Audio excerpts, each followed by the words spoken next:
First, I'd like to say hi to our Henley MBA executives who are joining us virtually.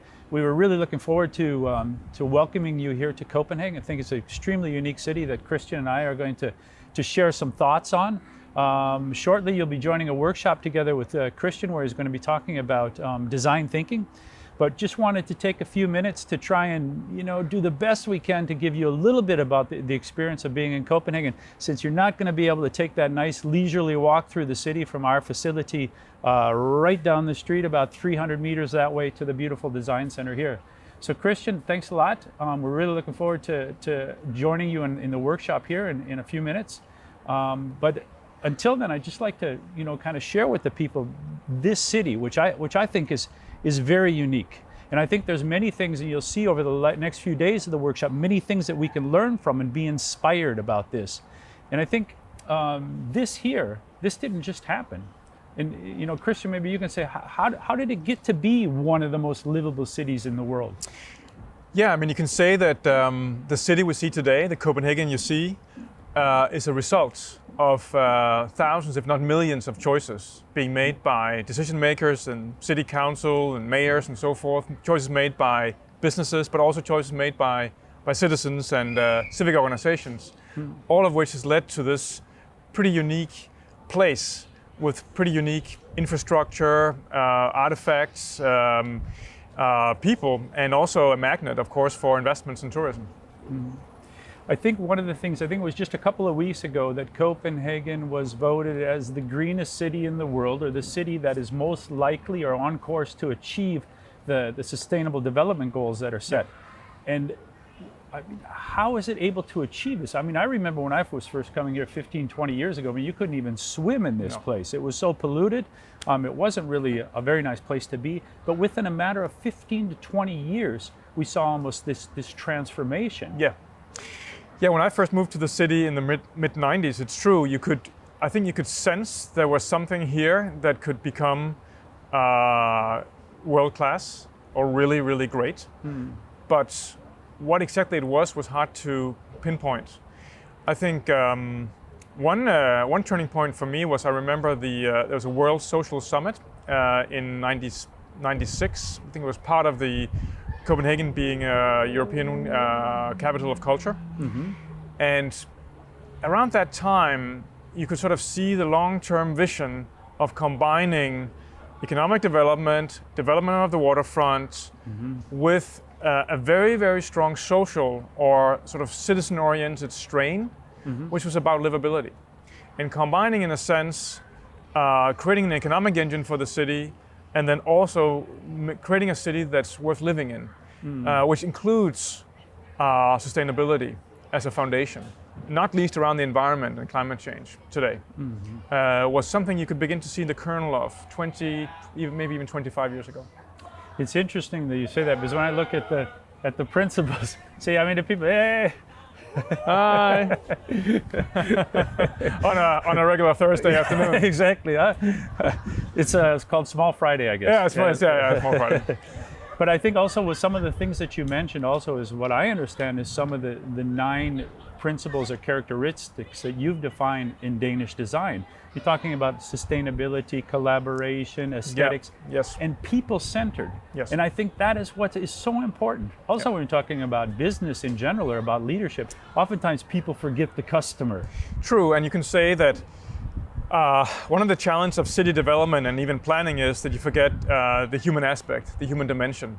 And when we talk about the success of Copenhagen being designed, what we mean by that in part is this human-centered, holistic perspective about the human, the family, or the community, the youth, the individual in the city.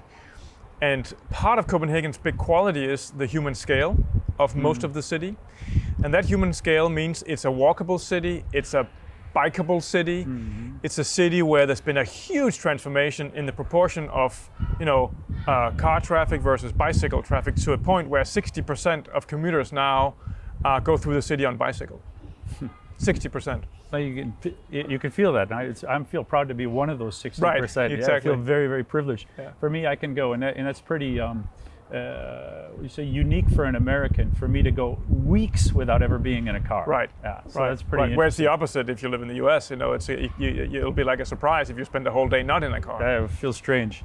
But I also understand that the extremely ambitious goal that Copenhagen set to be the first city to reach CO2 neutral Yes. by 2025. Yeah.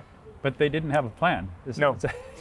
But I think in a sense it's strange because Denmark culturally is a country of not being very radical, not necessarily having grand schemes and plans, but when it comes to sustainability and the green agenda, we not only have the track record of actually achieving impressive results, but also a surprising level of ambition, where that agenda has become a driver of a lot of decisions for the city and for the country as a whole.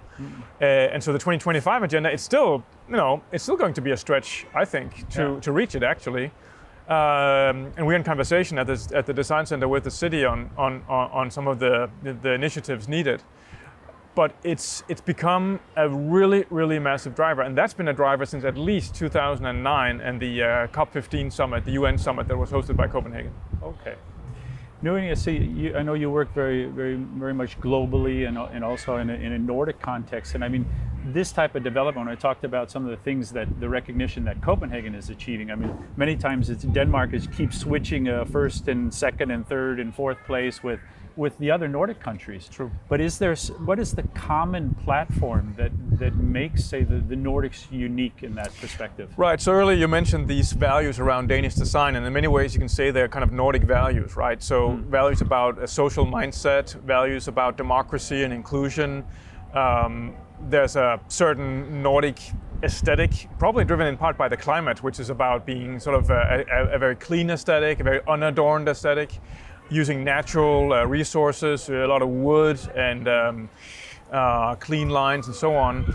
And you can say that the Nordics in that way share a common cultural heritage, a geographic heritage. We have interchangeably conquered and ruled each other over the years to the point where... Hopefully that'll stop. Where it's still not really stopping. It's certainly not when there's soccer games going on. So you can say that there's a certain quality to the Nordics. I mean, we're also a region that eliminated passport control between the countries, at least in Scandinavia, back in the 60s. So there's been this collaboration, and in a way you could say that the Nordic as an economic region, as a cultural region, in itself is quite, grown to prominence.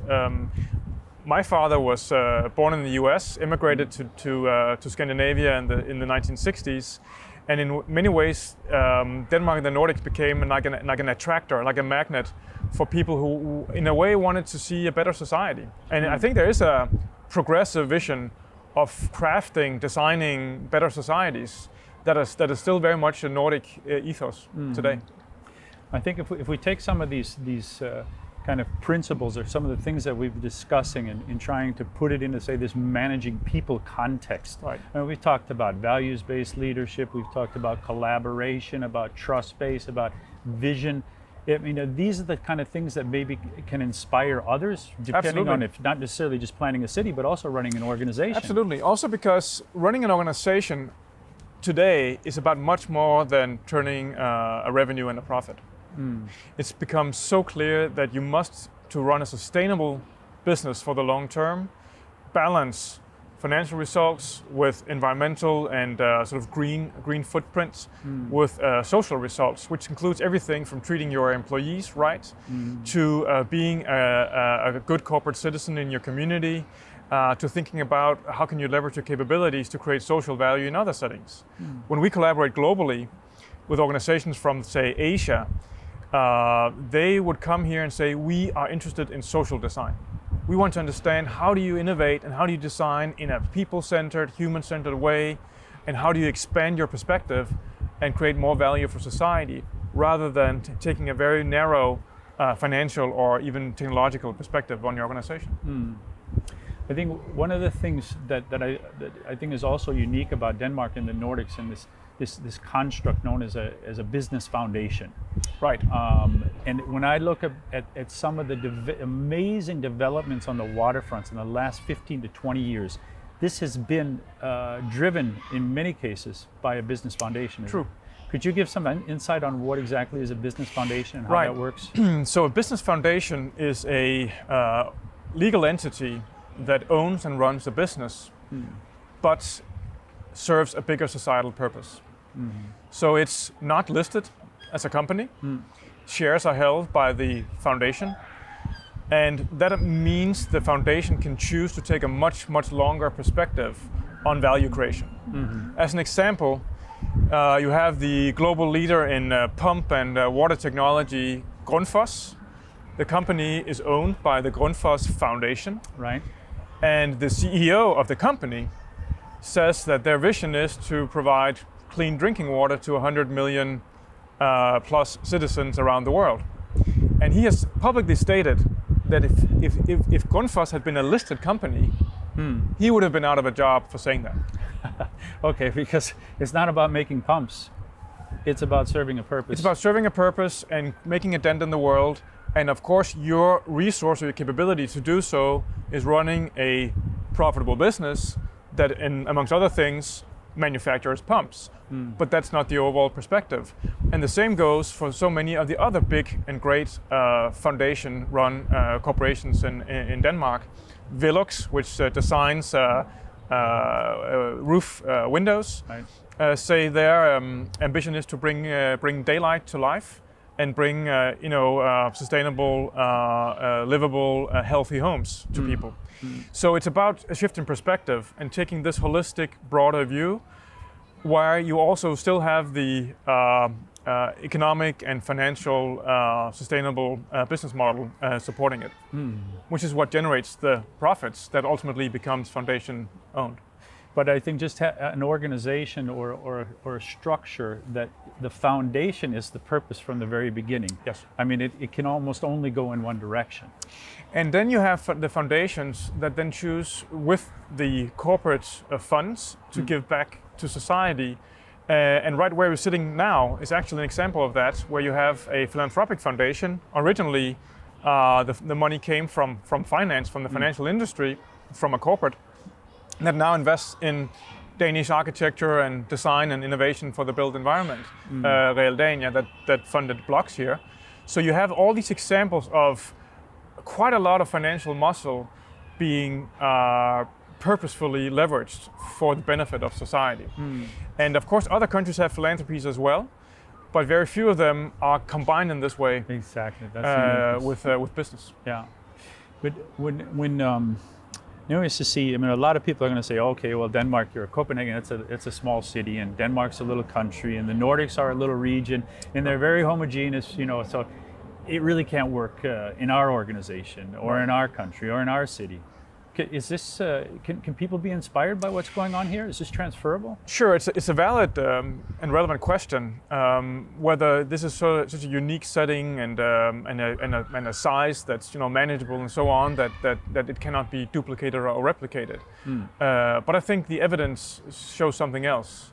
I think the evidence shows that increasingly, in the World Economic Forum or in the European Union and other, the OECD, the dialogue is that to create sustainable business, you must take a multiple bottom line approach. You must look at the financials, at the environmental impact, and at the social impact. So the idea of this holistic approach has spread globally, and it's become embedded in how global businesses think and increasingly also act, although we're not quite there yet.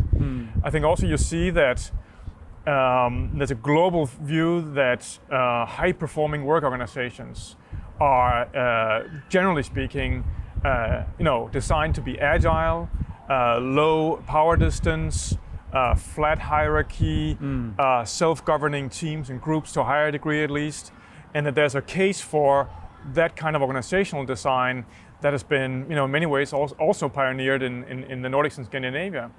And there's also a case to bring it back to design and design thinking, that taking a more participatory, inclusive approach to innovation, engaging users, iterating with clients, being aware of your values in design is also becoming huge scale in corporates as a labeled design thinking. So what's next? Where do we go from here? Yeah, so I personally. Can we do more?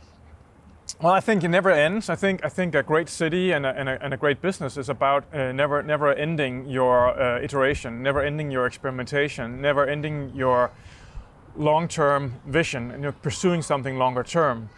I've begun to explore that as a concept of expansive thinking, which you could say is taking a step further than saying, for example, we need to design human-centered products and services, to saying we need to actually design for life-centered products and services, designing for the entire planet, and for the long-term sustainability of our planet and our communities and cities, rather than only for a particular consumer group, for example.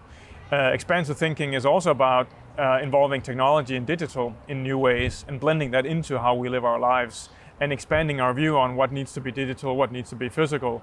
And of course, given the current crisis we are finding ourselves in, that kind of thinking holistically about what can you do in a physical and a digital realm is also becoming, I think, increasingly important. So there's still much more to do. Yeah. And I like that. I like that thought, and I think that's a good kind of a stepping stone for how we move forward in these times of crisis and uncertainty. And also your coming new book, which I understand is entitled Expand, and we have to think. It's not only out of the box, it's an expansive way of thinking and about approaching our problems. Yeah. So Christian, I'd like to thank you very much for taking the time for this special virtual session for those who can't join us physically today. And I know you'll be carrying the group through a workshop for the next 2 to 3 hours. Yes, and we're I will. really looking forward to that as well. Me too. Thanks so a lot, much. Christian. Thank you. Thanks.